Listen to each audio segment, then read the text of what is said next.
Ladies and gentlemen, welcome to this webinar of the World Bioenergy Association. My name is Christian Rakosch. I will be moderating this seminar. We will be waiting for a few more minutes until everybody is in the room, and then we'll start.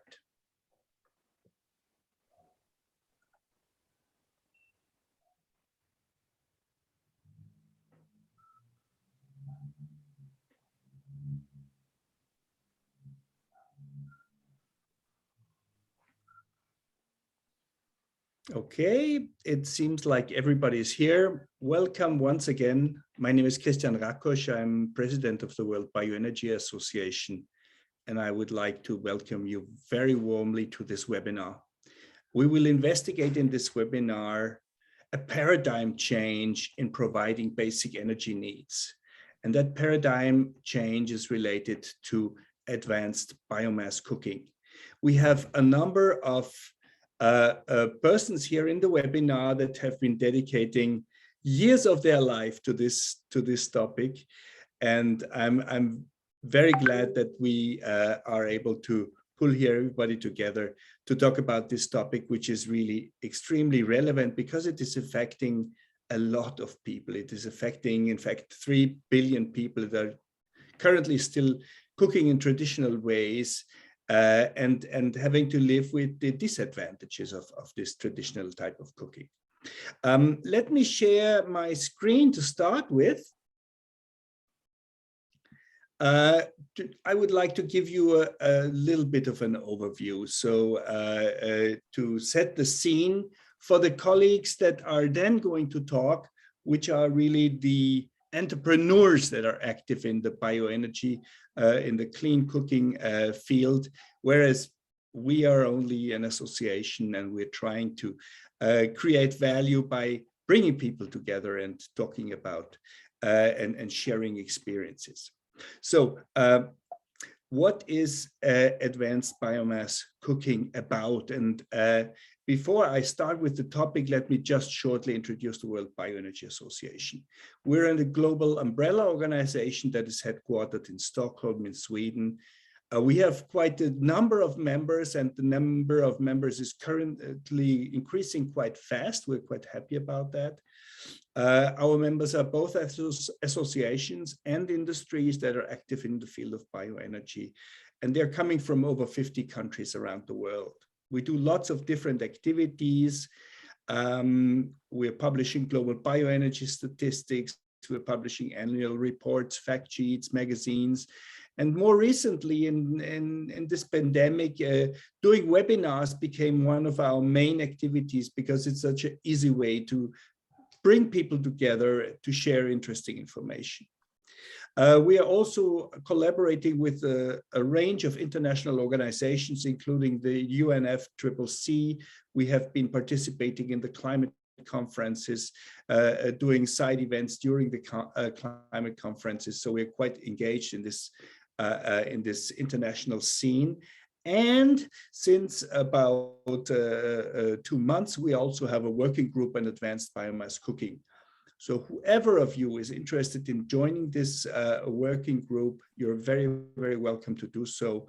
We're having a very lively and interesting discussion in a very professional ambience of people that are really into it. I want to start with setting the scene. And setting the scene means looking at where is the energy system, the global energy system going, and the most competent authority in this topic is probably the International Energy Agency that published a report last year on how can we achieve a net zero energy scenario by 2050 to prevent a climate catastrophe from developing. And one of the key statements of this report was that the International Energy Agency sees an urgency for stopping to use bioenergy in the traditional way it is used today, mainly for cooking, to some extent also for heating, because this form of bioenergy is unsustainable in various aspects.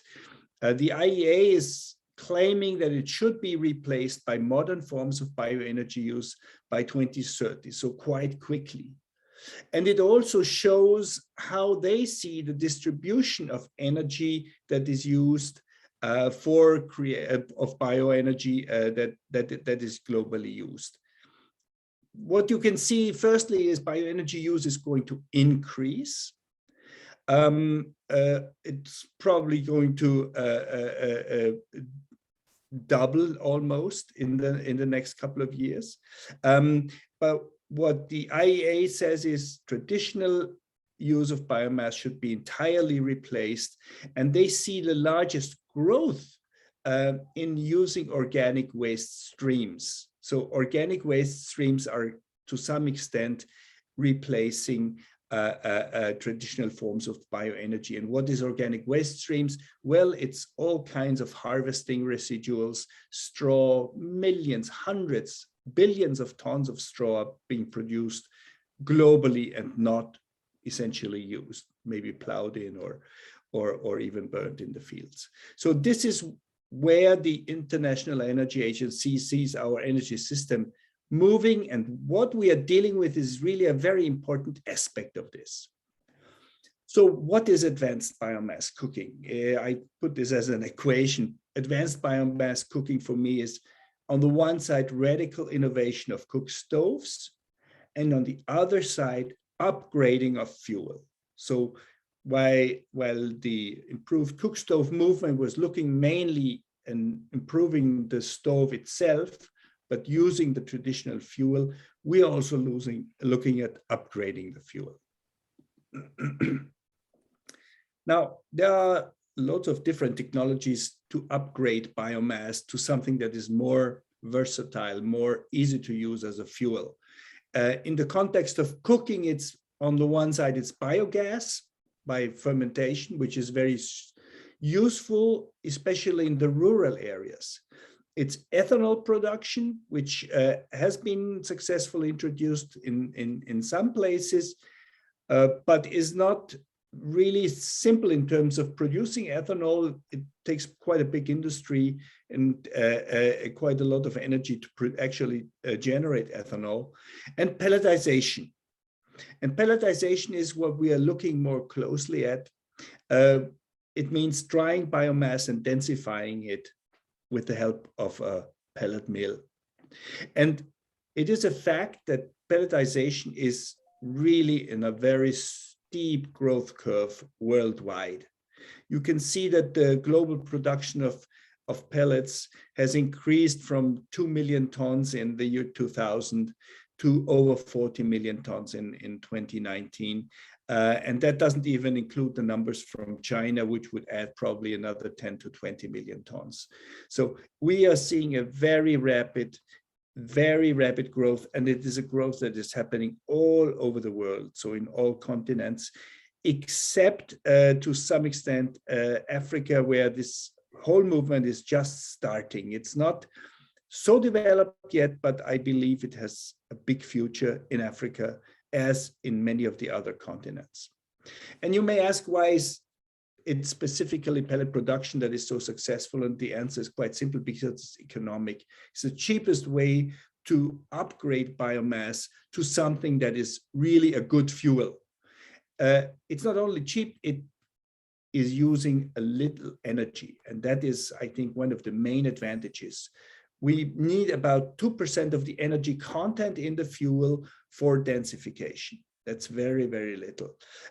We do not, if we have dry feedstocks, which is very often the case in agricultural residues, we don't even have to dry them.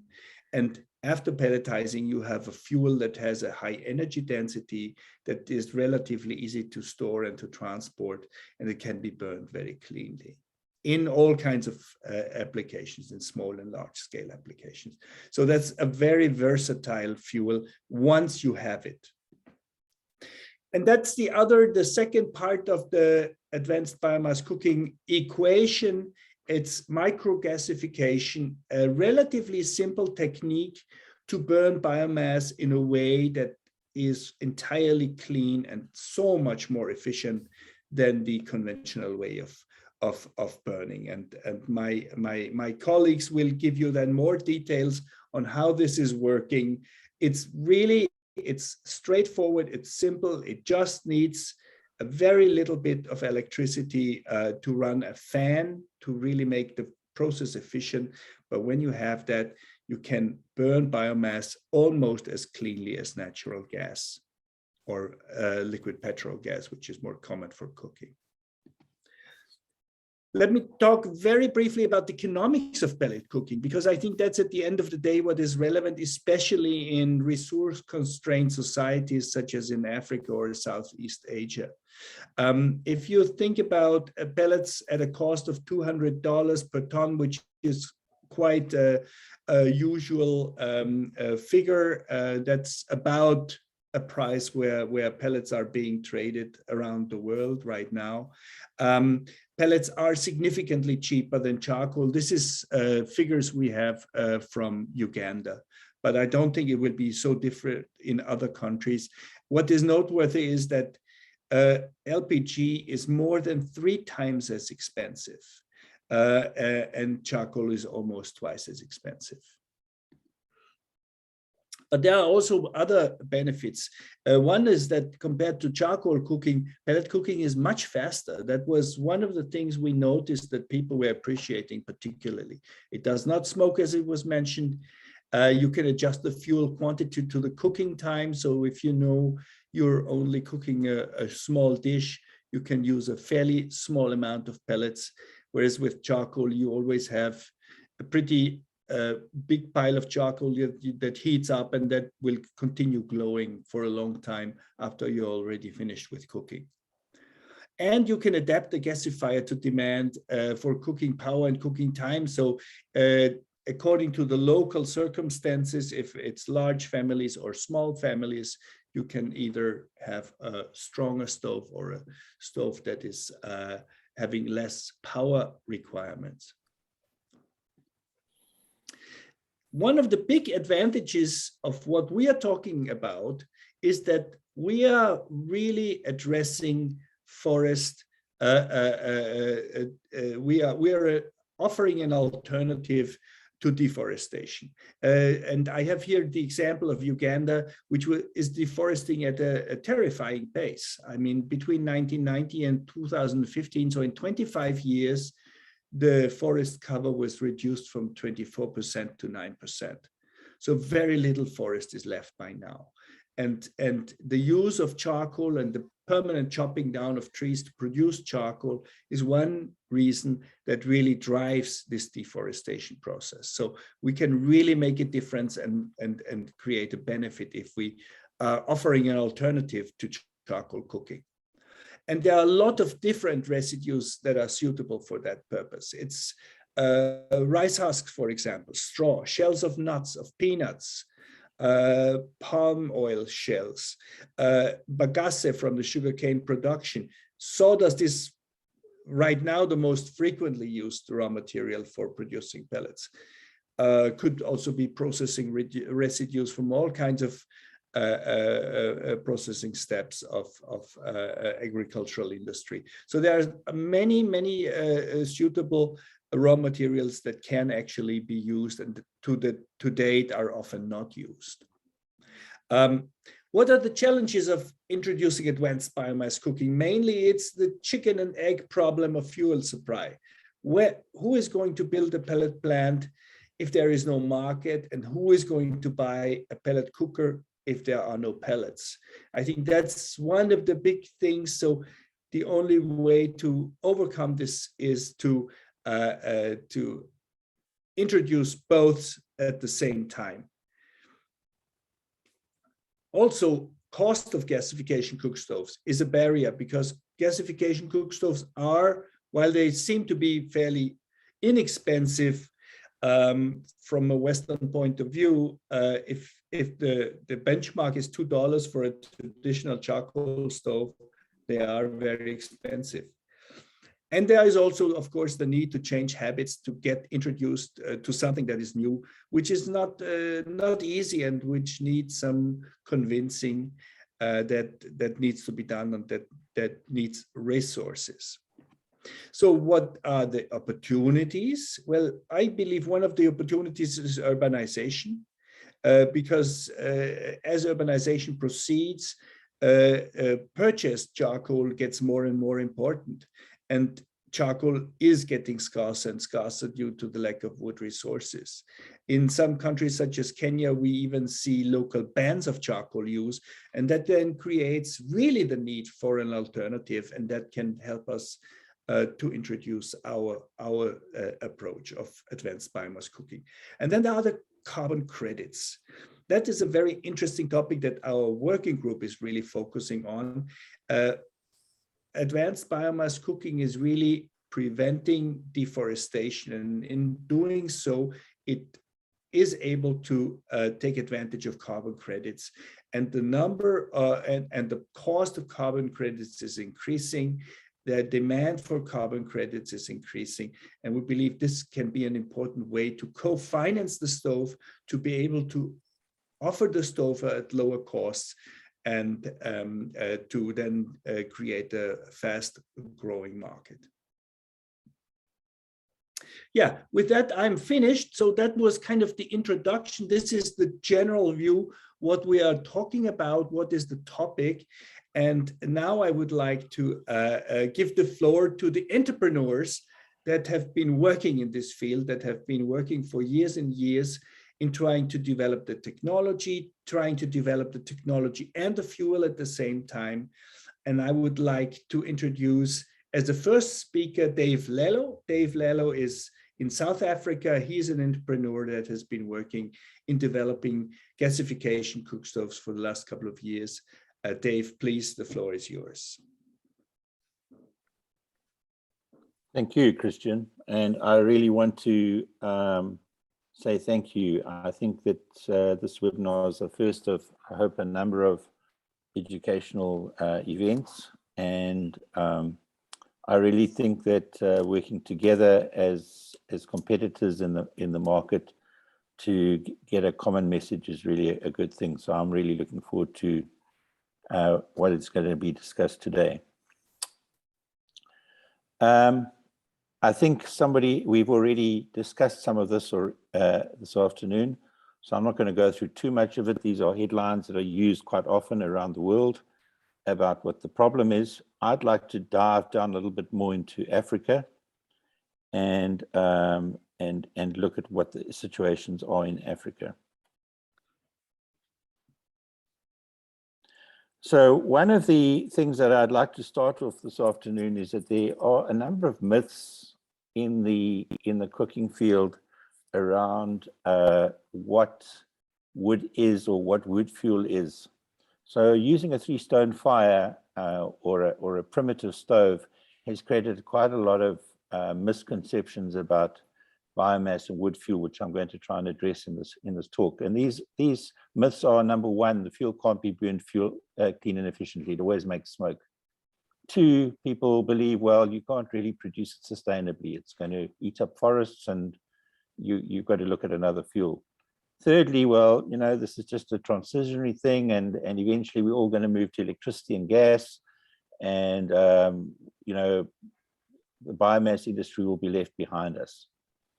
Fourthly, sector contributes little to local economies. Well, the 195 million people in Africa are involved in the fuel sector, represents 63% of the population, use it as a primary fuel, and 90% of the harvested fuel in this country, in Africa, is actually used for combustion, for energy. So this is not a small industry, not one that will go away overnight. Secondly, or fifthly, people believe that the sector is male dominated. This is another misconception. At the retail level, most of the people that sell and market the fuel in the field are women, and it contributes to their well-being. People also say, well, it contributes greatly to climate change because there's deforestation. Well, if it's produced sustainably, biomass is really a circular economy. It's really a carbon neutral fuel. And then lastly, people believe as well, that's a problem in Malawi, or it's a problem in Uganda, or we don't really have this problem. And in fact, I think it's a problem that persists right across Africa. So I'd like to try and address some of those this afternoon, of how do we actually get rid of these 7 myths and focus on a sustainable future with biomass.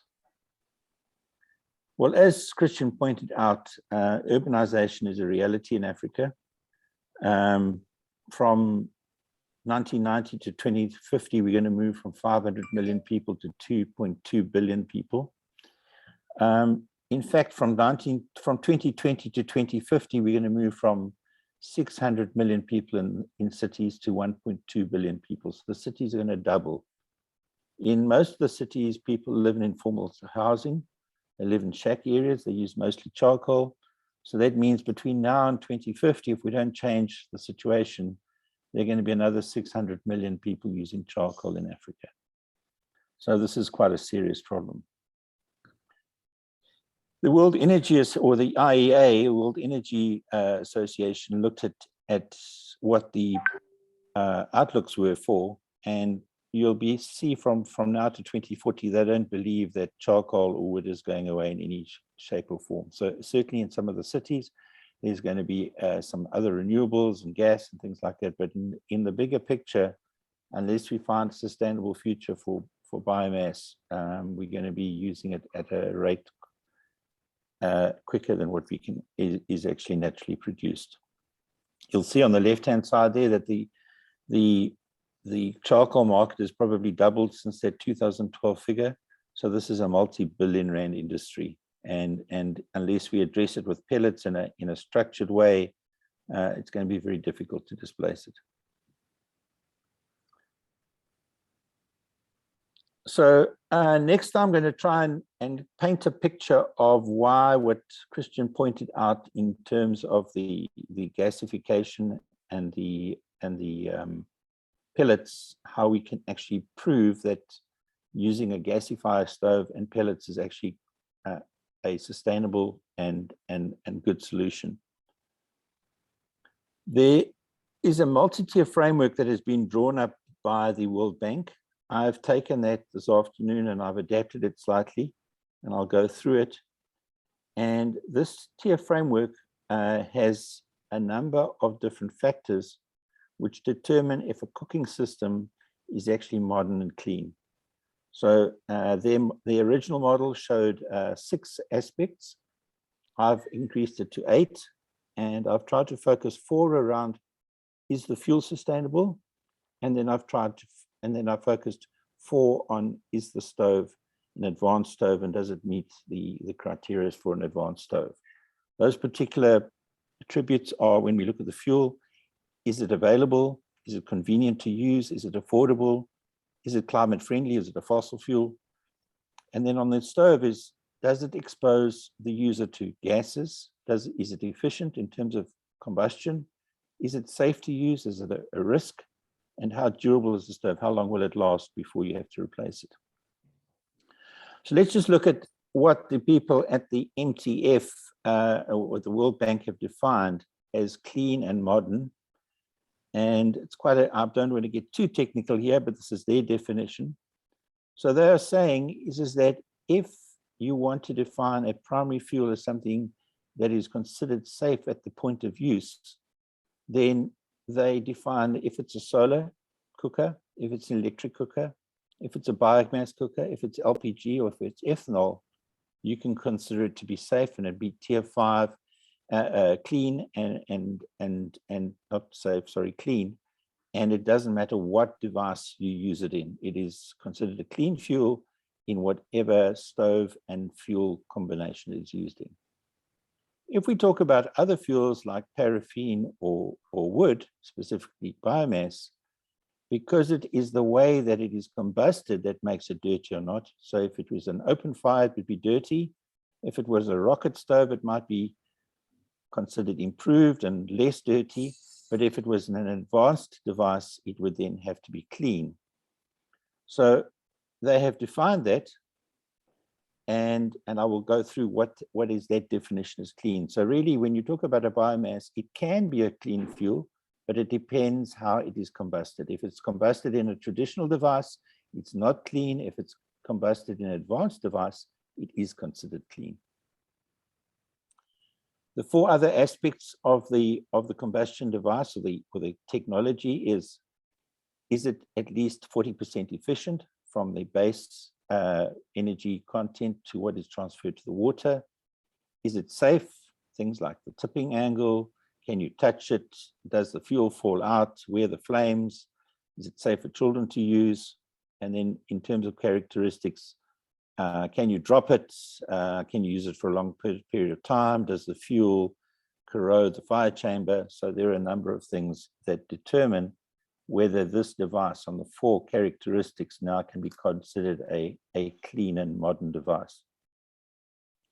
In summary, there are tiers, and from the worst at 0 up to 5, anything that is highlighted there in efficiency, exposure, safety, and durability is considered a clean and modern device.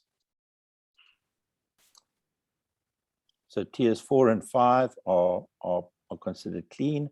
And if you move to carbon monoxide, the World Bank has determined it has to be a tier 5 for it to be considered clean and modern. So as an example, and please, this is very specific to models and fuels and particulars. I've just used an example here this afternoon. If you were to take a wood stone fire, a 3-stone fire, you would see that it would score probably 1 for smoke and exposure. It would score 1 for efficiency. It's 10% efficient. It's not safe. It's not durable. So it would be at the bottom of the options that you had. If we looked at a charcoal GECO, it was maybe improved with some improved thermal capacity. It would probably have a 3 in terms of exposure, in terms of the gases and the CO2 and smoke. It would have a 3 in terms of efficiency. It would have a 2 in terms of safety. And probably if it was a clay one, it would be 1 in terms of durability. If it was one of the more improved ones, it was made out of steel, it would probably move up to probably a 4 in terms of durability. If you then move to the right-hand side and you see a gas, as I've said in the previous slide, LPG is considered a clean fuel, ethanol is considered a clean fuel, and if you use pellets with a gasifier and there's low emissions, it's a clean fuel. For efficiency, both LPG and ethanol will give you a 5 efficiency. Pellets can get 4, and in some cases 5. In safety, they're all fairly safe devices, and in terms of durability, if they're bought in a modern store with modern construction techniques, they would be 5. So you can see now that on the pellets with a gasifier really can be considered an advanced combustion device that meets all the requirements in terms of the definition of the World Bank in terms of being a modern device. We now move to fuel, and fuel in terms of the multi-tier framework is a little bit more, we move away from the performance and we now start looking at, is the fuel always available? Is this primary fuel always available to the person? How easy is it to get it? In other words, is it available when the household needs it? How long does it take to prepare the fuel for cooking? Can the household pay for the cooking fuel?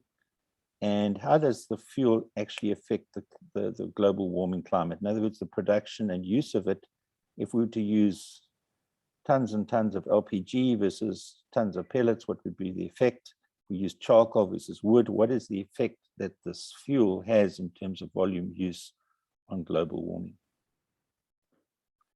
Again, by illustration, I'm going to show you that you see if wood is fairly available. If you're in a rural environment, I guess if you're in a city, it's not so available. So that, again, this is an illustration and it depends from market to market and situation to situation. We know that for rural people, going and collecting the wood is not convenient. I guess you can pick it up and it's free.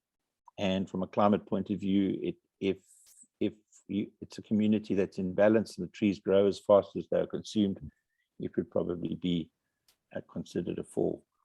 If we look at charcoal, charcoal is available in most of the cities. I guess it's convenient to use. You can put it in and light it up. Not that affordable. but very damaging on the climate because of the amount of wood that is used to make it. We're then going to look at LPG. LPG is not available really in Africa in many places. It is in some of the cities, but availability is a problem. It is convenient, it's not affordable, and certainly it's a fossil fuel. And then ethanol, again, has a certain availability issues. It's convenient to use, it's a liquid. It's not that affordable. And I guess if it's made from bagasse or those kind of things, it has a better score than the climate. If you move across the pellets, you'll see if we can put in local production and have a sustainable source of waste, we can certainly achieve 4% on availability. Once you buy pellets in a bag, they're very easy to put in and light up and start your fire very quickly. They are affordable, and certainly if they're used from waste resources, they are climate friendly. So you will now see that using a gasifier with pellets, we're able to achieve a score of 4 or more across all aspects of being defined as a modern fuel and a modern cooking device. So in summary there, if we use biomass pellets with an advanced stove, we can actually offer all of those 8 aspects at a 4 or higher. And this is something I think we need to communicate very clearly to the world against other fuels and stove combinations. At Ikazi, we do make a forced air gasifier. We certainly in the markets, we are making it from waste and renewable sources. As I've said, it's safe and easy to light. It's certainly more affordable than LPG or electricity or even charcoal. And our forced air gasifier meets those criteria as being over 40% combustion efficient. It has very low emissions. It has a nice, sturdy, safe cook frame and is an all steel device. We have developed our gasifier into what we call an engine. So we have a Gasifier Kit, and this Gasifier Kit can be installed into a number of different frames, which I will show you in the next slide. So this device is now being put into a kind of a mechano kit so that it can be introduced into a number of different environments. So our product approach is that there is a frame. That frame we add a stove kit to, 1 or 2 or more, and then we add a solar kit to that, and it then becomes a completed appliance. So this is our premium product. It's called the Power Queen. It has a quite a medium-sized solar system, and then 2 cookers. And then we have an entry-level device, which is a single cooker, which has exactly the same cooking feature, only 1, and then a smaller solar system. So really, after all of that, in summary, I think what I hope I've been able to get across to you is that if we approach this problem properly and we re-engineer the biomass sector in a structured way, we can burn biomass cleanly and efficiently. We can produce it sustainably. It's not going to be replaced by any of these other fuels anytime soon. This sector can contribute hugely to local economies if produced locally. It will be gender friendly for both men and women. The use of the biomass and pellets from waste is carbon neutral. And this can really solve the energy issue across Africa and is interrelated in the different markets. So certain large producers in certain markets could be able to take the excess of their waste and move it into countries where there was less waste. So in summary, we support the local sustainability in our business model. We support local sustainable biomass fuel production. We provide hybrid energy devices that provide energy and clean cooking. And as Christian has discussed, we are working together as an industry group to provide digital solutions for PayG finance and carbon tracking, so we could actually get some money back from the use of these devices with carbon credits. Thanks very much, Christian. Thank you so much, Dave. There have been a couple of questions in the chat. I would like to encourage all of you to, if you have any issues or any questions, to use the chat, and we'll discuss them after the speakers.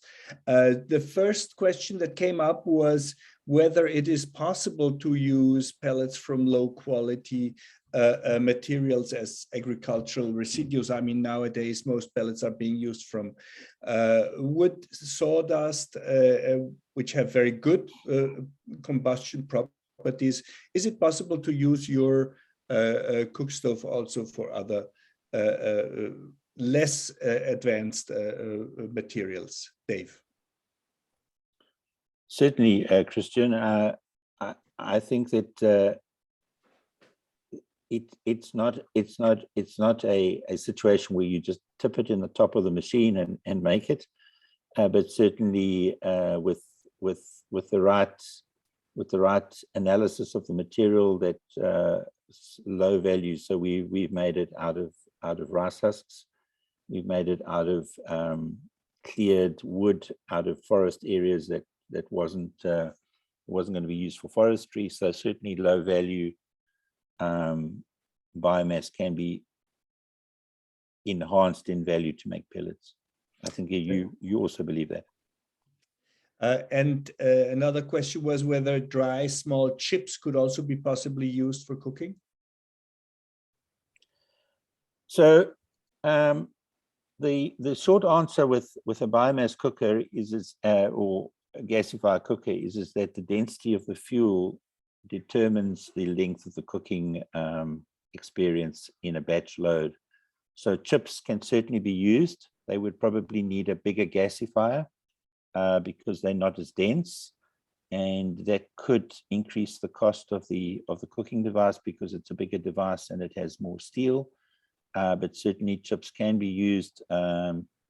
We believe that the pelleting process actually mixes up the material and creates a more consistent processed fuel than just using the chips, because chips can sometimes vary in one batch dramatically in moisture content.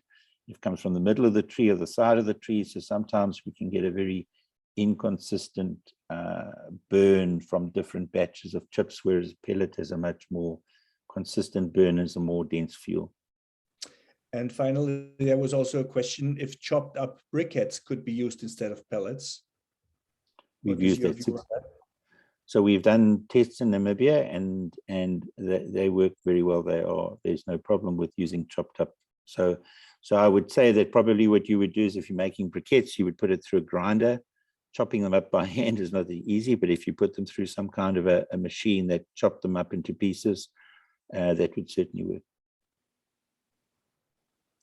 Very good. And there was finally a question that I'm going to answer. That is, what are the CO2 emissions of pellets? And that is something that needs a little bit of an explanation. If we produce pellets from rice husks, for example, the rice has been growing and taking CO2 out of the atmosphere in the past year.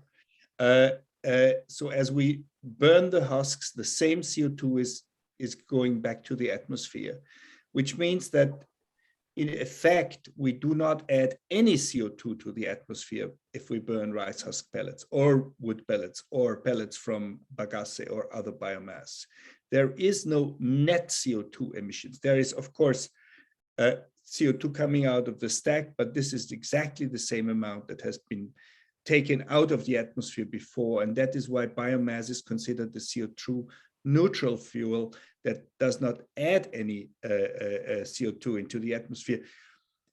Even if we don't use it as a fuel for cooking, this material would decompose or even be burnt off and release the CO2. So what we are doing is really, we are replacing net CO2 emissions if compared to fossil fuels with net zero CO2 emissions as we're using bioenergy. Good. So with that being said, I would like to introduce Ketaki Kokil to you. She's our next speaker, and she's running a company, EcoSense, that has a long history in developing cook stoves in India. Ketaki, the floor is yours. Thank you, sir. Am I audible? Yes, you're very well audible. Okay. Just. So thank you so much for inviting me for this webinar, and it's really inspiring to hear so many new things about pallet development and carbon credits and advanced stores that has been developed all across the world. And so just to have a brief introduction about myself, I'm Ketki Kokir and I'm the director of EcoSense Appliances. We are based in India, in Maharashtra, western part of India. And as you know, it's very intriguing to see that when we have cell phones and satellites and internet, but many of the places people still use the traditional cook stoves to cook food, and a lot of the stress actually falls upon the women and the girls in the house, as they are solely responsible to go to the forest, collect the firewood and cook food for the family. A little background: in India, around 819 million people are still without access to clean cooking, and majoritively of these people are based in Jharkhand, Uttar Pradesh, Bihar, which are some of the states in India. And basically, in India, the Indian government had initiated initiative where they distributed LPG at a subsidized rate to all the rural people. And whereas it was a really great initiative, but the end users kind of went back to the traditional cook stoves, as the taste that you get from the traditional cook stove, they didn't find it in the LPG gas, which was one of the main reason why the initiative not failed, but is struggling to have a sustainable life. A little about our company's vision. So EcoSense is committed to providing the best solution to the societal problems of India with providing high energy efficient appliances, primarily focusing on clean cooking. We believe that saving lives and cooking energy through developing appliances and providing clean energy to all. And our goal is to provide the stoves that we have developed with high efficiency and uh, almost no smoke across the entire country to begin with, and then of course to the world. So our approach towards developing the biomass cook stove was to have a pallet-based fuel. So we have basically developed around 40 different recipes from all the biomass which is found in India. And these are not just sawdust, but we've actually went and searched some of the particular trees that you find in India and developed recipes to make pallets, and actually have tested in our stores and have gotten good results, good efficiency, and they burn properly in the stove. The capacity of our cook stoves is a batch based, so we have different capacities of stoves available with us, and it's a top lit updraft approach towards ignition. And what we do is we completely turn the pallets into ash. And yeah, so some of the USPs for our stove is that we have a refractory based combustion chamber. So what does refractory based combustion chamber mean? That it's a ceramic mixture, and we have made a chamber out of it, and what it results is in better efficiency and longer life, because SS or any sort of other material kind of gives you probably 2 years of life, and then the life starts decreasing.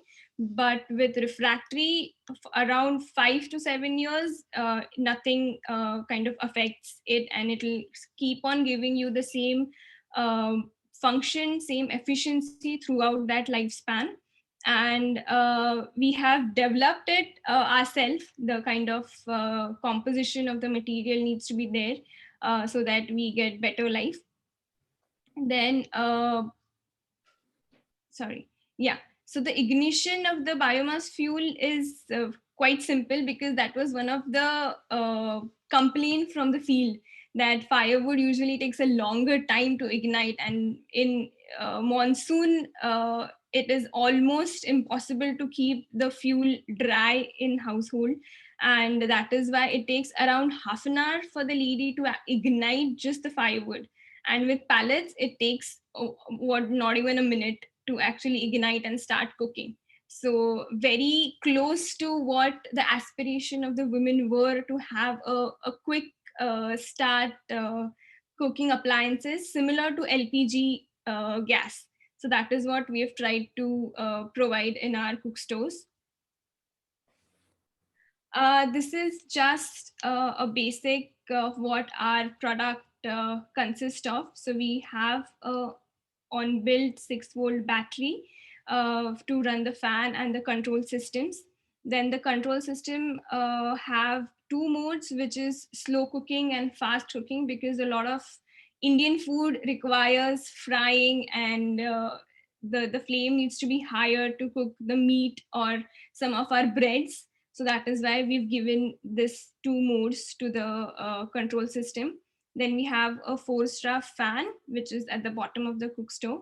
Then the refractory and a flame arrestor ring on the top. Basically what it does is it keeps the flame inside the chamber. So the concentration of the flame is to the cooking vessel, and there are no losses.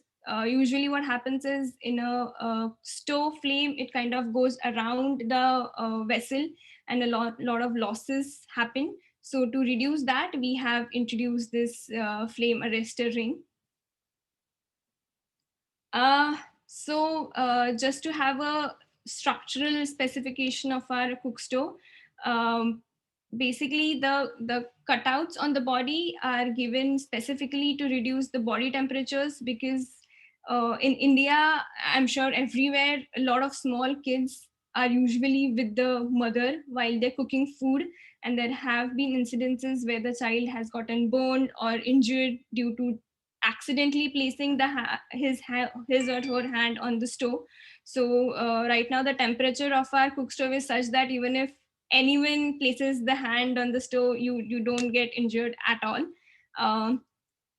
Then the ashtray at the bottom of the stove is given specifically so that after each cooking or in each meal, you can actually remove the ash and clean the entire stove, because having a clean kitchen or a clean cooking appliance is one of the major criteria, at least what we found in the Indian kitchens, that it was part of a ritual to clean the entire kitchen and the appliances before and after you cook your meal. So that was one of the criteria that we had to have. Then the safety grill is specifically again designed so that no food is spilled in the stove, and whatever it is, it can be easily cleaned from inside and outside. These are some of the technical specification of our stove. Our stove is around 42% efficiency. It has a load bearing capacity of 50 kg. What does load bearing mean is that around 50 kg of cooking vessel with the food can be kept on the stove. And we have tested it out in our labs on field, and all types of vessels, be it flat bottom or round bottom, can be accommodated on the stove. The entire weight of the stove is around 7 kgs, and the fuel capacity is 600 grams per batch. So you can keep on using it again and again. And for the water boiling, it's around 9 minutes per 1 liter of water that needs to be boiled, because in India, they kind of have to boil water to have bath. So each household at 5 o'clock in the morning has to put on the stove, put a huge vessel of water so that the entire family can then take bath from it. So that is why boiling water was one of the criteria that the stove had to fulfill. So basically, in the recent years, we have also started uh, developing or studying the computational fluid dynamics of a biomass cook stove. So what it does is, usually we used to kind of make prototypes and conduct trials in our lab, test it out in the field. But right now, with this analysis, with this study, we can actually use the software to understand how the airflow will happen, how the combustion will happen, how the temperatures are going to be throughout the stove, and then make our interventions, kind of study the air to fuel ratio which is required, and then go on to making prototypes so that we reduce a lot on the errors that we make. And it is a great tool to actually study the temperature, the velocity, the fuel, how the fuel bed reduces as it gets burned, and how that affects the combustion.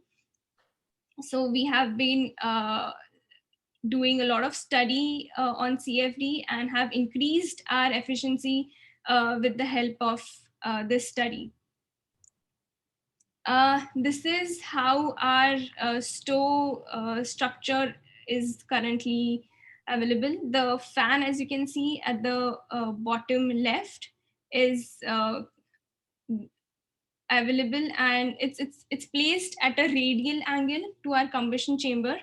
And the air, we have our primary grate at the bottom from where the primary goes inside.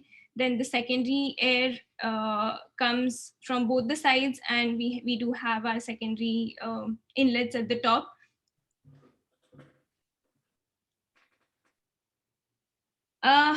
So in India, the pallets that we have, or the pallet manufacturer, are not located in all the remote locations. So what we have done is, we have developed a concept called self-sustaining energy village, where we install a small palletizing unit in the village, use the raw material that we get in that village locally, and manufacture the pallets and distribute our cook stoves in the same village. So what it does is, the entire village is not dependent on a third person or a third party for supply of pallets. They manufacture it in their own village. So in one of such village in Gujarat, which is again on the western part of India, we installed a complete palletizing unit, which is shredder as well as pallet machine. And we used, so in that region locally, bubble trees, which are very peculiar to, I think, Indian region, are found. And those trees were used because they have thorns, so you can't do anything, they're completely waste to that region. So we took them up, we manufactured pallets out of them, and we tested them out in our cook stove, and they gave us good efficiency. So we set up this palletizing unit. Then we distributed cook stoves in that village, and with the help of the self-help groups.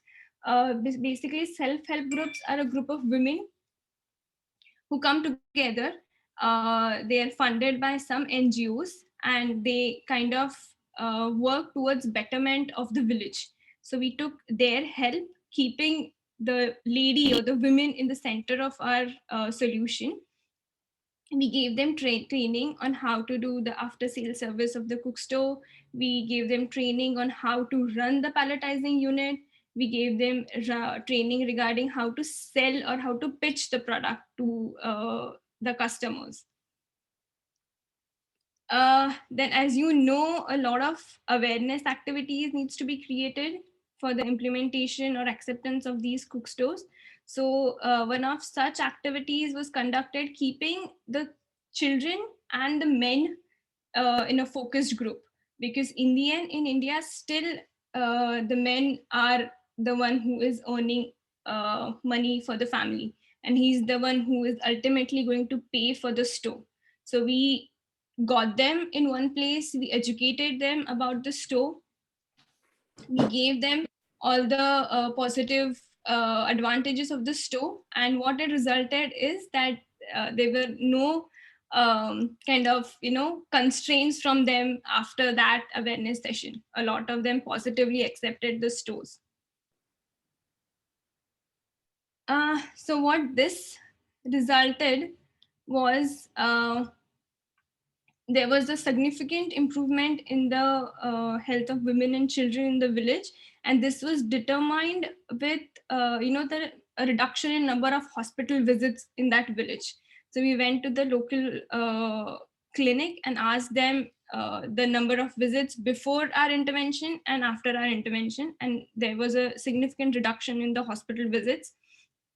Then regarding the climate, a lot of firewood, which was usually sourced from the nearby forest, was completely cut down to zero, and everyone shifted to using pallets as a fuel. Then for the household, the time collecting firewood was used to actually sail the cook stove in the village. So the women who were spending 4 to 5 hours just collecting firewood now were spending 4 to 5 hours selling the stove and earning some commission out of it. So she was not just staying healthy, she was actually earning something for her family. And that is how we kind of encourage the women to take up their own stand, start earning, and that was a part of our women empowerment in that village. So I just wanted to quickly go through some of the product baskets that we have. We do have a 2.5 kg model, which is again pallet based and forced draft. We do have some commercial cook stoves as well, which is 5 kg per batch and 10 kg per batch, and have their efficiency of around 41% and less. So this is just how our palletizing machine actually functions. So the capacity is around 300 to 500 kg per day. So it's quite a small machine compared to all the mass scale production line that there is, but it is quite useful when we have to set up a small localized palletizing unit for a specific village. And this quantity is sufficient to cater to around 2,000 or 5,000 people in one village. So we've actually installed such machine in 2-3 villages in India, which are run successfully currently. Some of the research-based project that we've done is, I think one of the question that was asked earlier was, can briquettes be used in the cook stoves? So yes, definitely not just chopping down or breaking them into pieces, but the same briquettes that are manufactured can be used in the stove. And we've done that for community cooking. We have tried, not only for domestic cooking, but for community cooking, we have tried using briquettes as a fuel in a cook stove and have successfully, made the stove. Then one of the projects that we've been doing is developing stoves for high altitude regions of India, which is the Himalayan regions. Because as you go up towards the altitude, some of the functioning of the stoves start changing as compared to a normal plane. So now we're developing how the altitude kind of has an effect on the stove and on the flame, on the temperatures, and how the fuel is burned at higher altitudes. So this was one of the project that we are doing with MIT D Labs, the US one. So I'll just quickly go through some of our institutional association in India. We've been doing a lot of research, a lot of projects with all the institutes. One of the project is of starter pallets. As I was explaining, right now the pallets need some sort of diesel or extra fuel to kind of ignite it. But our thought process is that the pallets needs to be such that you just ignite it with a matchstick and you don't need an extra fuel to kind of start it. So that is one of the project that we are working on. And the whole idea is that during manufacturing only, you kind of add in some material that helps it ignites on its own. So you don't need diesel or any sort of oil to just for ignition. So hopefully if that is successful, we would get it in the market and start sharing it with everyone. And because that is one of the major need of the market right now, because everyone is using some sort of fuel to ignite, and we believe that it should completely be eliminated. So I think that is it from my side, Christian. Thank you so much. Thank you. That was absolutely fascinating, Ketaki, and you can only be congratulated what you have been already achieving. Especially this story with the starter pellet is quite amazing, I must say. Yeah. Such a good idea and addressing a real need. Yes. Excellent. Absolutely excellent. Ketaki, there have been a couple of questions. Yes. One was, what about the emissions during startup and in the final phase of combustion? How do your products perform in that, and how do you see this issue? At the start of the ignition and by the end of it is what the question is, right? Yes. Yeah. So at the start, exactly like in India, a lot of people use diesel to ignite the pallets, due to which the emissions are higher in the first 5 to 10 minutes, and then they kind of stabilize. So that is exactly the problem we are trying to address, that the use of diesel, and even it sometimes smokes also a bit at the start due to use of the diesel to ignite the pallets. And yeah, that is what we're trying to address and reduce. And at the end phase, I think occasionally some pellet stoves do also tend to smoke when the gasification phase is over. Yes. Have you been able to solve that issue?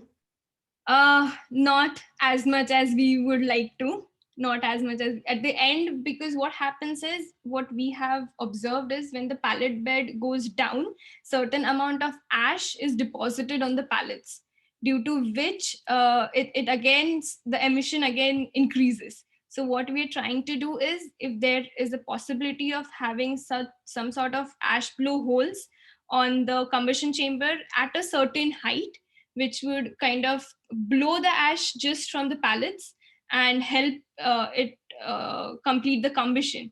That is what we have tried to actually do in our commercial cook stove, and we have been successful, because there was a temperature drop, a sudden temperature drop after, like you said, after a certain time. And what that means is that the pellets are not getting enough temperature or air to ignite. And the reason for that was that the ash gets deposited on it. So what we did was, at a certain height of the combustion chamber, we made ash holes, just holes basically, so that the air kind of goes through it and kind of just brushes it off, does absolutely nothing, just brushes it off. And then the dip actually was reduced, so that we could achieve with the help of CFD study, because we actually went and checked on the height and on the surface where the ash was getting collected. And now we're trying to replicate that in the domestic cook stove. We haven't successfully yet, but we are conducting trials to reduce that. Right. And yes, and that One, actually happens more in the briquettes, like you said, at the end. Briquettes okay. do create a lot of issue at the end. Okay. And one more question, Ketaki, before we continue, and that was, can you comment on the economic aspect? How does the economic change for the people that are using your cook stove? Economic as in, so basically right now what we are doing is we're partnering with various NGOs and companies, because the upfront cost for the cook stove is not affordable to many of the people. So we're trying to partner with NGOs and some government entities or companies who are doing the CSR activity, so that the end user get it as at a subsidized cost. And we are also trying to implement the pay as you go model, some of the financial models that we can implement it. But it kind of needs a proper structure in India, at least, where if it's a pay as you go model, that you need all the technical digitizing the entire finance and everything, which we're trying to kind of do right now. But our model is we are partnering with a few of the companies or organization who help us provide subsidized rate stores to the end customers right now. Okay, thank you very much for adding that aspect, because that's also very, very important. With that, I would like to switch to our next speakers.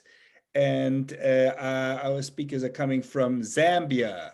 Matthias and his partner are there since a couple of years. Since how many years? 11 years, was it? Matthias? Yeah, hi. Yeah, so we moved here 2013, so we've been here quite a while now. The floor is yours, Matthias. Go ahead. Thank you. What's your experience? Well, it's there's a lot of opportunity. I think you described it really well, Christian, the context in which we're working in. And of course, the context has really advanced now, also with that everyone is very clear now of that the climate goals. There is no turning back, and we have to be very, very fast, you know, to reach net zero 2050. It's unbelievable the changes that have to happen. And also, I liked, you know, Dave's context on the urbanization and the growth in Africa. And, you know, there's so many factors pointing towards the same thing. Pellets have to be, many people have to cook on pellets. So I think I'll turn on my presentation and go into this a bit more. Can you see my screen? Yes. Yeah, and I'm taking kind of an angle here for the kind of pellet industry, like how this way of cooking could really basically double the pellet industry. And I'm taking very much a climate perspective also. So I'm calling this how we can basically reach 1 billion people for cooking. And a few words about us, Emerging Cooking Solutions. So we've been here, as you mentioned, for quite a while. When we started, the sector was even more nascent. I will still say that it's very early stages for the sector, but it's been dominated by enthusiasts such as, you know, ourselves, you know, on this call. And we started a small pellet factory and then grew that in different over the years. And we are now running a 2.5 ton an hour pellet factory. It's been a massive challenge to get to that. I would almost discourage people from doing pellets in Africa, but I'm sure there are people who can do it better than us. It's running very well from you know, what is possible, but there are a lot of challenges that people maybe running pellet factories in Europe might not think about. But we are also a distributor of course the pellets, but also the stoves, because you cannot sell pellets without stoves in Africa, and you need you cannot use another fuel in the stoves either, as they are. We also work a lot with technology. So we were very early with mobile money, and all our transactions are done electronically now through mobile money. Almost everyone have a mobile phone. Not so many have a smartphone, but they have an old phone, most of them. So they pay electronically, and pay as you go is a way of basically selling the device over a longer period of time in small payments. And our latest development is that we can turn off the stove if the user doesn't pay remotely through a GSM connection. So that helps with the payment, keeping the payments going. I will talk more about carbon credits also. I think it's fair to say that we are the most experienced and largest company in Africa working with pellets, but I'm saying it with a lot of humility and almost like, it's almost strange to say that, because I really think we are a very much early stage, and we are not, large by any measures. We have 80 staff and so on, but in terms of what is needed, we are really a tiny beginning, but it shows that this sector is very, very early. That's the main point I wanted to make. Some pictures from the past. The idea, replace charcoal with pellets. We saw a lot of sawdust in Zambia when we went there. And we set up a 2x 300 kilo Swedish machine. It took quite a while to make the first pellets, but there was such a joy when the first hard long pellets came out. You're staring at the machine and sawdust pours out for days on end, and then suddenly the temperature is right and all the other factors, and long, nice, shiny pellets come out. We've done a lot of trial with business models, and the big pain point has always been either we sell a cheap stove, which is not good, so-called natural draft gasifier, or we sell a more expensive stove, which wasn't even available then. You see the Philips stove there to the right, but it wasn't really good enough, I would say.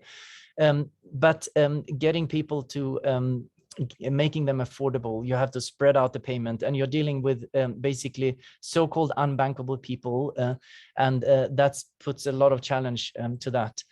Then we had the massive fire at the sawmill. All our equipment was destroyed. Our 150 tons of pellets were burnt up, and we had to start from scratch again. The insurance paid out, but it was all kwacha based, and the kwacha just literally a week before had crashed and lost half its value. We survived, and we signed a big contract with the Swedish government for actually supplying lights. But of course, it's kind of sneaked some stoves in there. We said lights and stoves, but for 2-3 years, we sold mainly lights and stoves kind of on the side. So that's a bit about us. And now the problems, it's been spoken about already, but I want to stress that the climate footprint of unclean cooking is on par with the global aviation industry. And most of you probably didn't know that. From a health perspective, it's more people die from unclean cooking, indoor air pollution than HIV, AIDS, malaria, and TB combined. It's right up there with alcohol and other main causes of death in the world. So these are really, really big problems. And also it takes time to collect firewood or start up a charcoal stove, takes time and so on. It's been estimated actually that the cost to the global community is in the trillions of dollars annually. So trillions. We've been looking a lot at what is the best value for money fuel. And it always comes back to pellets. Of course, you could argue wood chips and so on. But of the high performing fuels for urban areas, it always comes back to pellets. I think you mentioned that also. You can look at an energy calculation like we've done here. You can look at, control cooking tests and other ways. But pellets is like the best value for money fuel. Not the only one. In certain contexts, certain things are better. It could be electricity or other, but pellets is really the main one. There are different types of stoves, and for many years the sector, unfortunately I should say, focused on really incremental improvements. This is so-called what we call a first generation stove. It's an improved stove. It uses less firewood. This is a natural draft gasifier, and I can say we have sold quite a lot of these, and almost no one is in use anymore. It's not good enough. It blackens the pot, very hard cover with tars on the pot, and it's not healthy enough. It looks good without the pot, but the moment you put the pot on it, the temperature is brought down and the combustion is not clean. And third generation will be something like this, a forced draft gasifier. There are some really good third generation stoves out there, and I would say they are good enough for scaling up. And we are using a stove called Mimimoto right now. But we also saw that there was need for another level, and it really started with that we met a combustion expert, who was working with the European car industry, and he had a company called Semission. And he convinced us. He saw the stoves that we had, the fan stoves, and he said we can do much, much better. And he came up with some brilliant ideas, and he's really the brain behind this technology. And we spent a few thousand lab hours, with rigs hooked up, measuring all kinds of gases, real time, everything. And what we've come up with is what we call a fourth generation technology, which basically, I would say it's like the difference between an 1950 Chevrolet. You open the hood and you see a carburetor, and it works. You have petrol and air being pushed into the engine. Then you look at the more modern car, and you have all kinds of sensors and software in there refining the combustion process. We also felt strongly we have to hook this stove up to internet. Because that opens up for a lot of new things, including being able to remotely shut it off, but most importantly, getting usage data back. And some of the problems we wanted to solve was also the range of cooking, the duration and the heat range, because every dish on a kind of every dish will have like a profile of heat and duration. If you cook beans, for example, you want to boil the water, you want maximum heat, then you want to turn it down to a simmering phase, and you don't want to overpower it because then you waste fuel. And that has been the challenge. That is the challenge with the gasifiers, is to get a very large, particularly heat range, and particularly the low. It's easy to make a high burning gasifier, but it's very, very challenging to make a clean burning at like in the 1 to 1.5 kilowatt range, which is what you need to simmer. You don't need 3 kilowatts to simmer, then you're just wasting a lot of fuel. And this I think Dave covered already, so I don't want to go through that. But if we take a step back, and this is really the pitch, that pellets are coming, they have to be used, because we cannot do nothing, not from a moral perspective only, but people needs to cook. And we heard about the trends, urbanization, population growth, and also the climate. I think, unless we're going down the Mad Max road, which I don't believe in, I think we are going to solve this climate problem. I really do, but it will take massive efforts. We cannot just overlook something that has 2% of the world emissions. Everything else gets scrutinized, and we have to scrutinize clean cooking. And if we don't scrutinize it by 2030, it will probably be like, closer to 5 to 10% of global emissions, because everything else is decreasing, and charcoal usage would increase. So it simply has to be addressed. And also charcoal prices are soaring and so on. So it's both like a supply squeeze and a demand push. So that is kind of what I believe in very strongly, and it has to happen very fast. But how much do we need to reach 1 billion users? We need about roughly 200 million households, we can say, as an estimate. And if we say half of it is pellets and half of it is other biomass, I think the formula is really that we have to go for high-end stoves that are aspirational, that are really clean, and that are fuel efficient.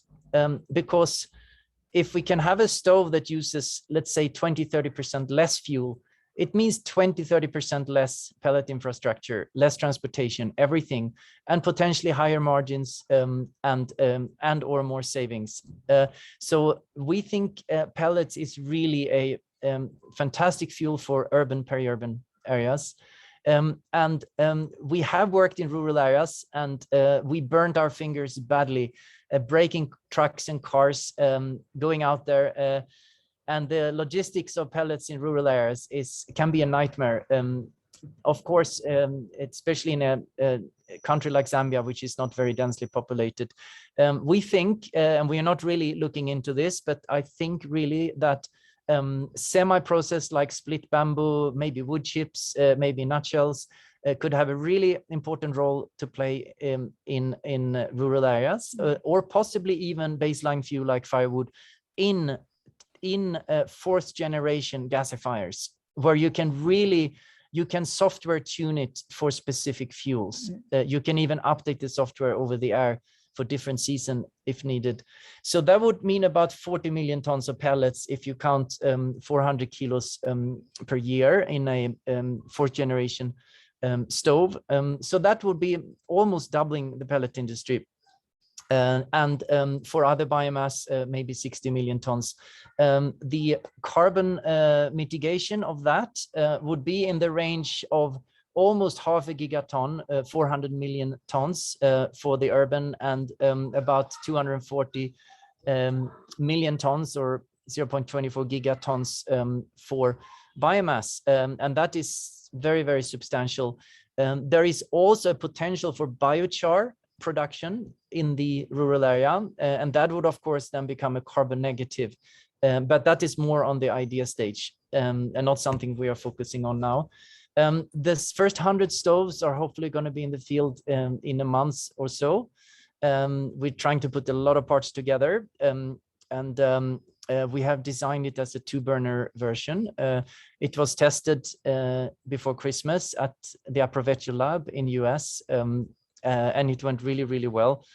So it has a really long, wide range, time and temperature. It is connected.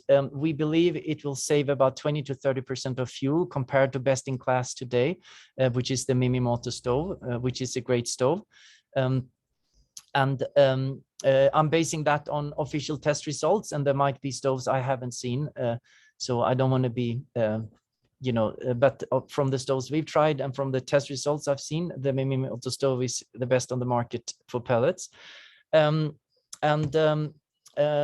I mentioned, it's been developed with a partnership, particularly Semission and also Zenith Design and Sigma companies, and also various funders. And the test report kind of dryly knows here, it's likely a first for a biomass burning stove to reach ISO tier 5. And the thermal efficiency was 55%. With the ISO preliminary test, we even reached 59.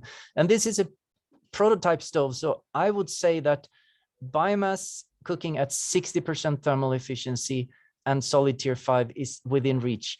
If we can open up this technology and have others and partnerships, I think we can have a variety of solutions, and including for institutional, but particularly for domestic, and for different contexts. So I think that could be really significant.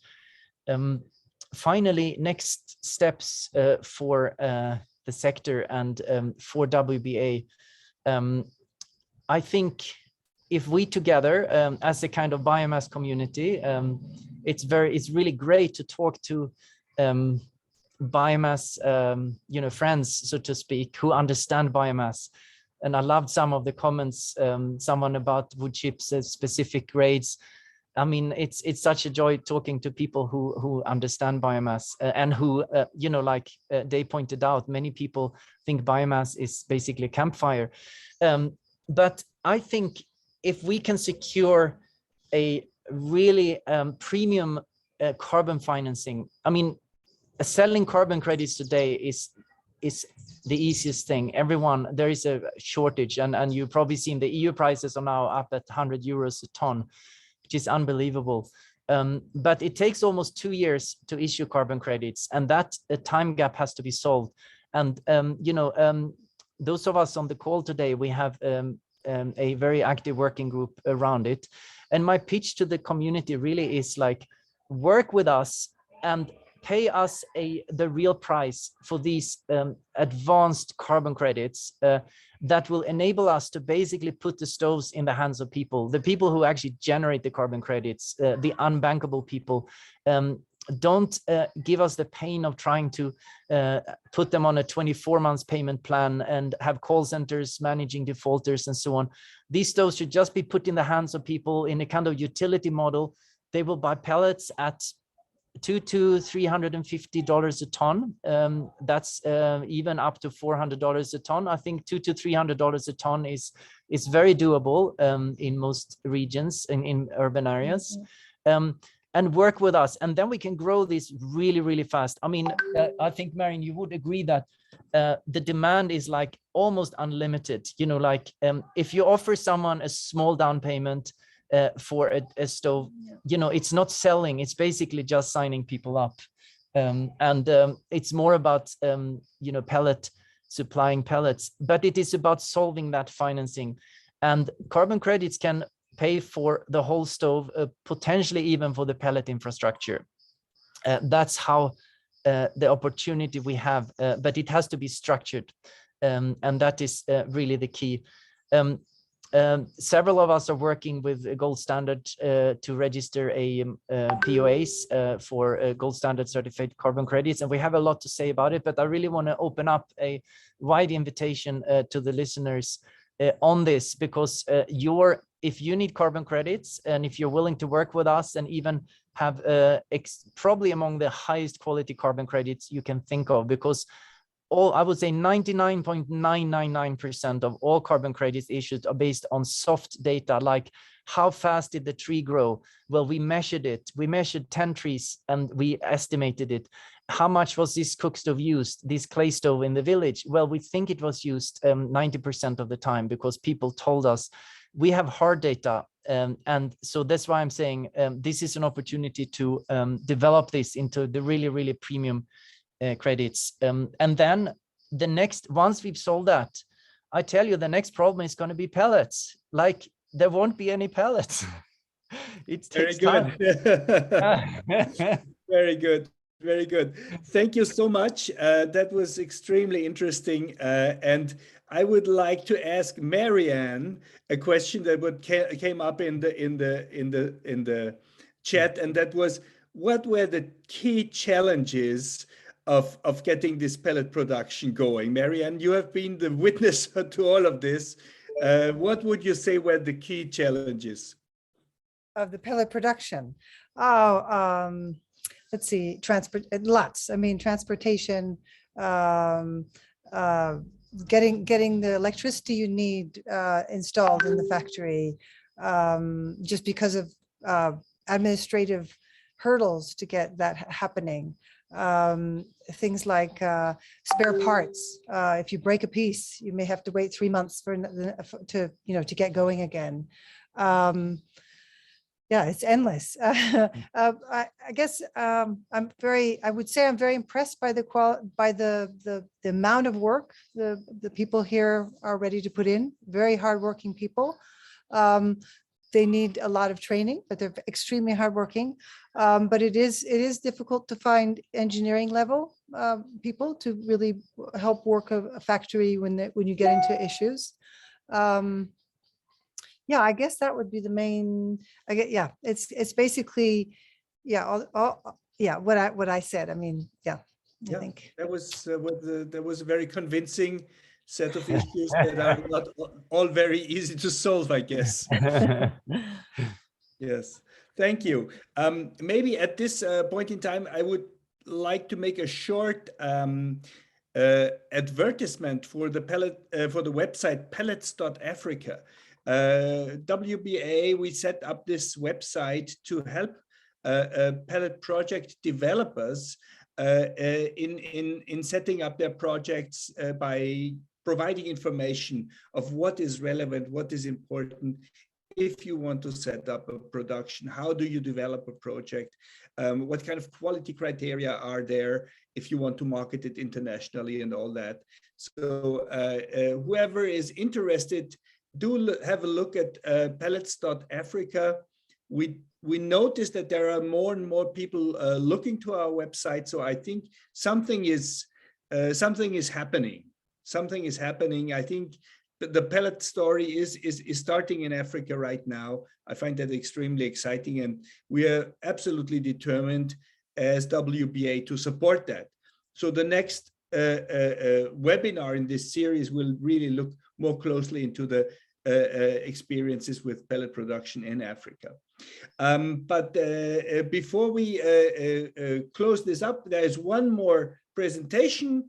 It's from Ruben Walker, who has founded the company African Clean Energy, has developed stoves and is marketing the stoves. Ruben, the floor is yours. Please tell us about your experiences. Thank you very much, Christian. Let me just see if I can get this sharing.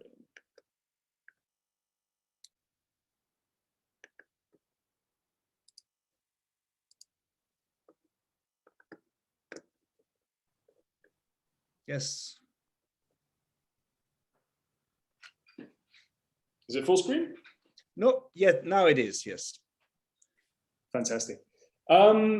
Yeah, thanks for the opportunity, everyone, and welcome to this call. My name is Ruben Walker. I'm the founder and CEO of African Clean Energy.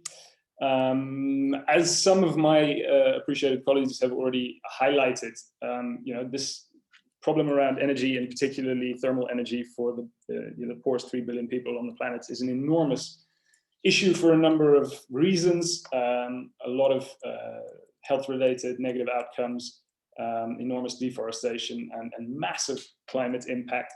I'm actually more, I would say, bullish even than Matthias on the total output. I believe that the total impact we will find is actually closer to 2.5 billion tons globally per annum, which puts me at the top range of what Project Drawdown believes, which actually sets us close to 5% of all human emissions in CO2 caused by this. And I believe that, as the biomass sector, we have potentially the best solution to this problem. The access to energy sector is a little bit split. There is a bad product market fit when it comes to supplying households with energy, because a lot of companies are very much focused on the electricity provision component. If you break down a household's energy needs at the actual kilowatt hours consumed, you will find generally that these consumption patterns are quite homogeneous around the world, and they tend to reflect that the basic needs are lighting, phone charging, small electronics like a radio. These are all things that have an almost negligible energy consumption. You can literally power them with a bicycle dynamo, meaning that they will amount often to less than 1% of the total energy consumed, when the other 99 is the thermal need. Predominantly cooking, but of course also in certain parts of the world, like Lesotho, like parts of Kenya, where it does get cold in winter, a lot of heating as well. Now, ACE's solution to this, our flagship product is the ACE1. It's a hybrid system. It combines a combustion chamber that has a ventilator underneath it, drives air into the chamber. That you add the extra oxygen, drive up the temperature of the fire until you hit an equilibrium where the biomass gasifies and burns off as a gas. And just like with a gas flame, it is smokeless. It is very, very efficient by definition, and it is incredibly powerful. This thing puts out about 5 kilowatts of firepower. Additionally, because we need a lithium battery to power that ventilator, we also have a couple of USB outputs that can allow people to use it to power lights, to charge their phone, and small electronics like for instance a radio. We now also use that symbiosis between the energy product and the smartphone to create a data link that allows us to do a number of clever things. The ACE Connect app has a couple of key functions.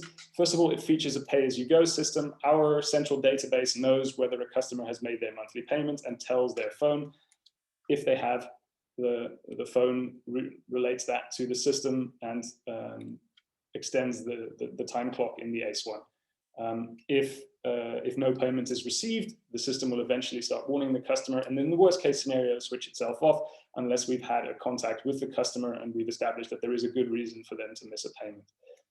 This gives very transparent portfolio management on our side, and it also gives the customer an ability to track their own loan payment. More importantly, even than this though, it also gives us data uploads of each unit, so that we essentially have what amounts to a virtual grid. We can see exactly which household is using the system a lot and which one is not.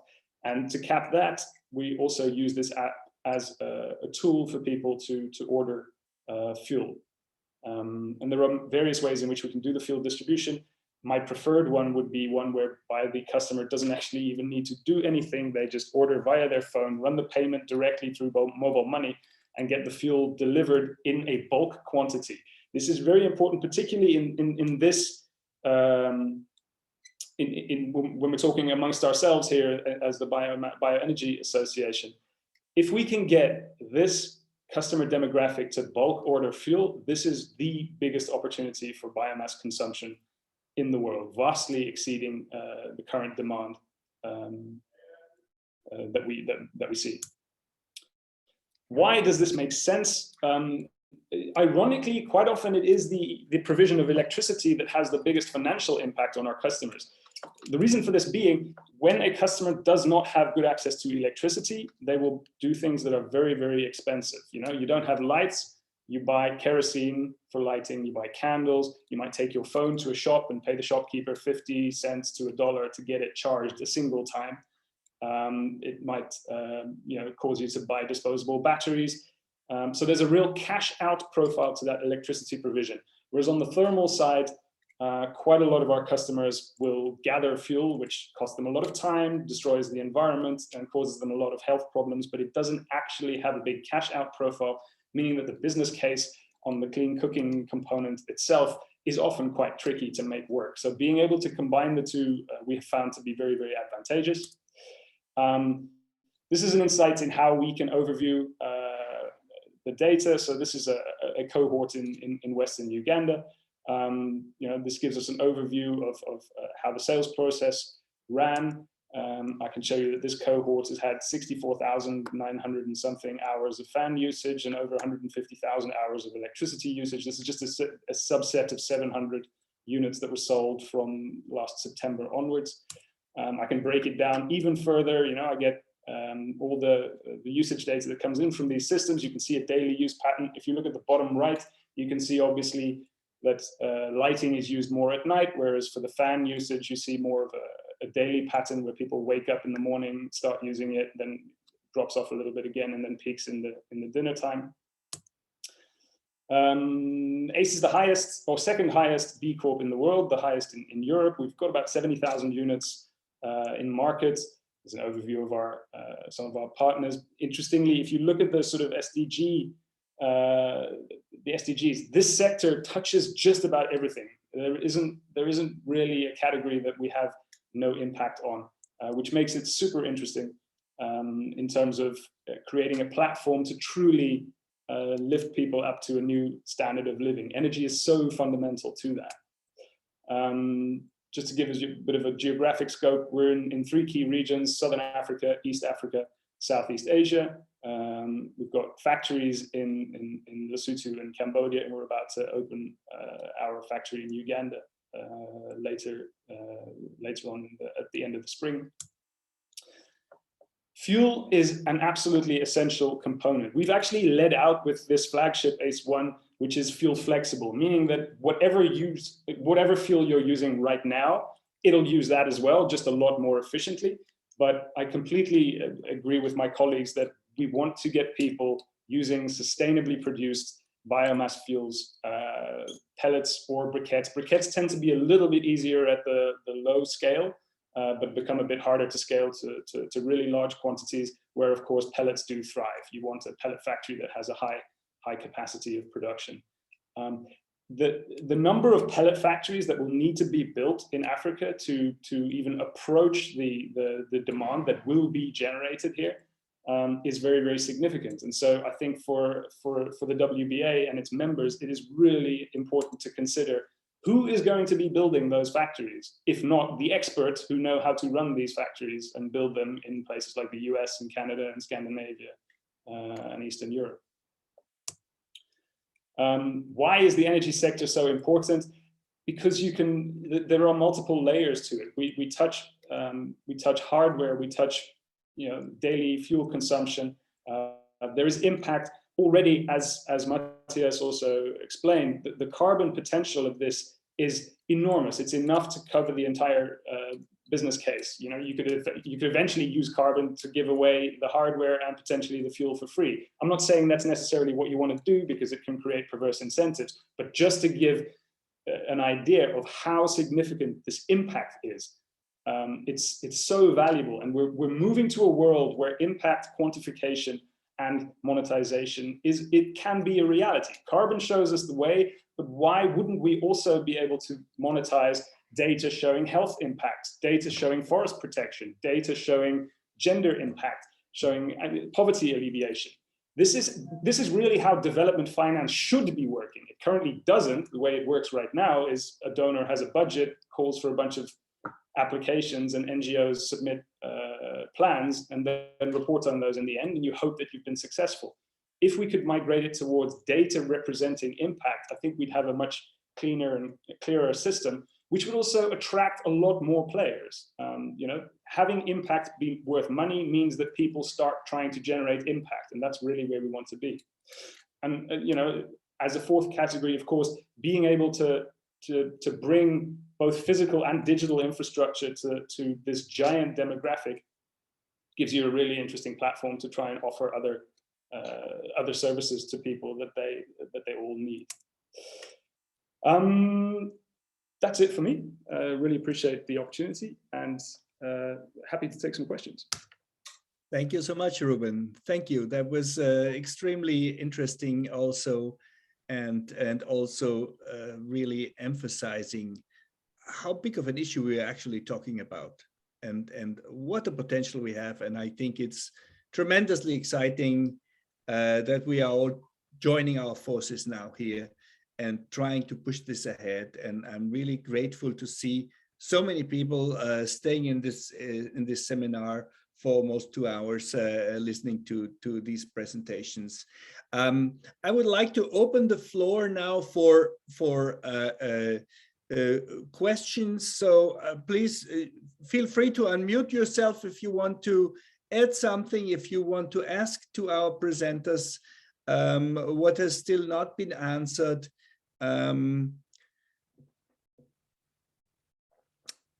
Take your courage and go for it.